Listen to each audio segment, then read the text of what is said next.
From the outside, obsessions might look like hobbies.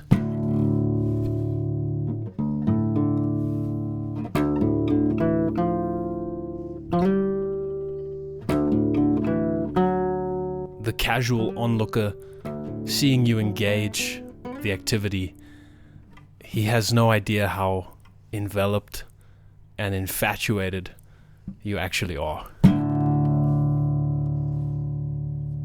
Obsessions feel like an island amidst the stormy waters of boredom and humdrum. It feels like you finally found it.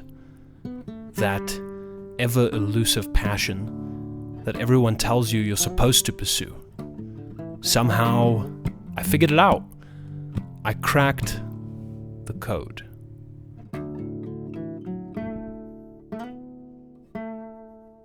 But then...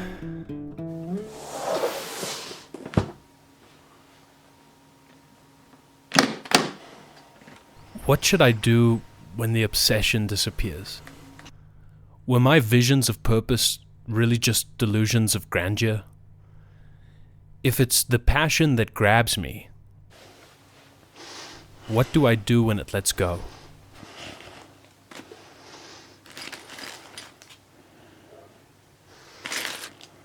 And then, how do I know that the next apparent obsession isn't going to do the same thing to me? Lead me on like a flirtatious lover, only to abandon me. Is it my fault? Am I too trusting of my own intuitions? Why did I allow myself to get so worked up, so convinced that I was on the right path, even while knowing how many previous paths have led to the same dead end? Is there something wrong with me? Is there something wrong with us? Is this our fate, to be permanently gripped by the temporary?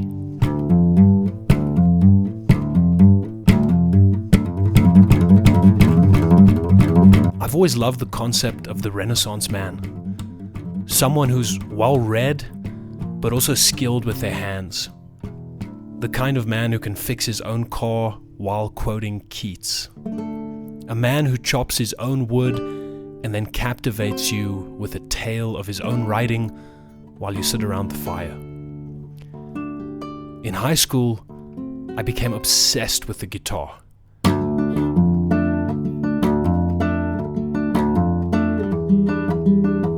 I would wear dishwashing gloves while showering so that my fingers would not be soft when I was finished. That way I could go right back to practicing. No delays. This is my dad's guitar. I inherited it. I love it so much. Later on, I became obsessed with books and specific authors. Jung, Beton, Wilde, Lewis, King, Watts, Fry, McKenna, Chesterton, to name just a few. I spent about 2 months gripped by a fascination with hand sewing.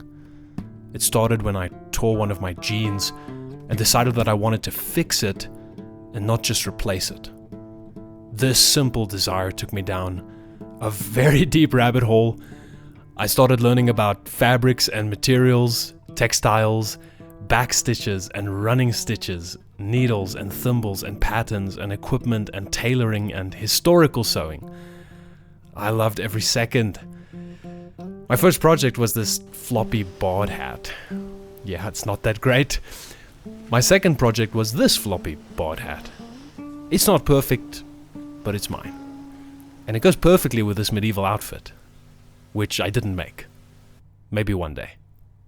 Even though I don't practice sewing anymore, I still repair all my own clothes when the need arises. I then spent a few months completely absorbed by the world of pickling and fermentation, which was like a sub-passion to the main passion I have, which is cooking. I love making my own pickles and sauces, to experiment in the kitchen and refine my taste and my smell. Culinary creativity, like playing the guitar, is one of those obsessions that stuck. Along the way, I've been gripped with more interest than I can really remember, let alone recount for you. A few I do recall include board games, and golf, and tennis, and DIY, and Dune, and video editing, and the English Premier League, and Python, and JavaScript, and CSS, and filmmaking. A grotesque infant hunts in the church. But does the bell still toll in Nokia ringtone? And the list just goes on.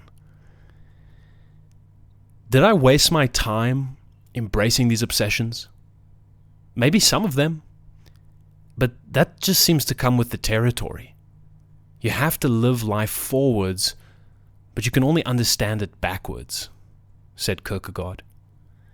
The programmer John Carmack once said, "You can't learn everything, but you have to convince yourself that you can learn anything."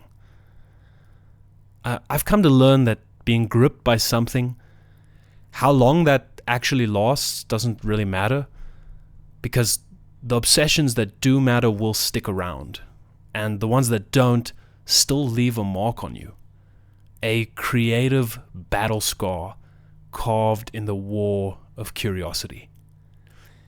Your passion for that topic or craft is going to expose you to a whole new world, new communities, new sub-interests, and new perspectives.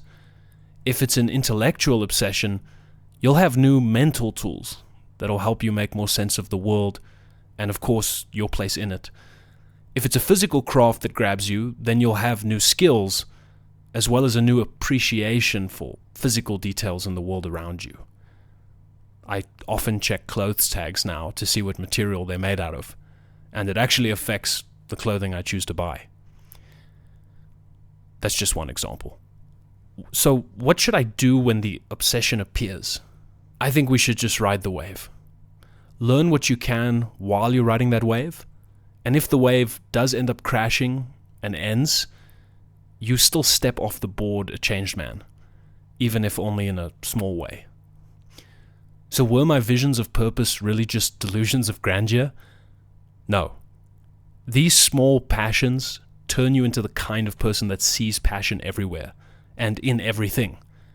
There are no uninteresting things, only uninterested people. That's Chesterton. It seems it is our fate to be in the permanent grip of the temporary. This is life. But that time spent exploring a new craft or topic isn't wasted, because your obsessions reveal you to yourself. I try not to frantically search for passions anymore. Instead, I just try to notice and appreciate them when they find me. And I would encourage you to do the same. Obsessions develop organically. You encounter something that grabs you and it just doesn't let go. You never know how long it's going to last, but you don't care. You ride the wave, you steer the course, and when it subsides, you realize you're not the same person you used to be. And thank God for that.